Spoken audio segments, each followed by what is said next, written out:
लोकपते विजयी भव वेङ्कटशैलपते सचतुर्मुख षण्मुख पञ्चमुख प्रमुखाखिल दैवतमौलिमणे शरणागत वत्सल सारनिधे परिपालय मां वृषशैलपते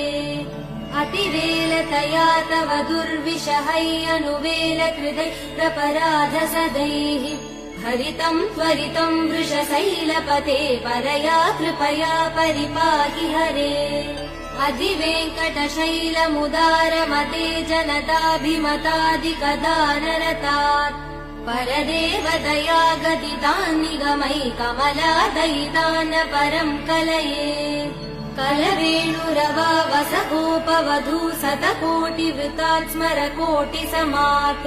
प्रतिवल्लविकाभिमदात् सुखदात् वसुदेव सुधान्न परं कलये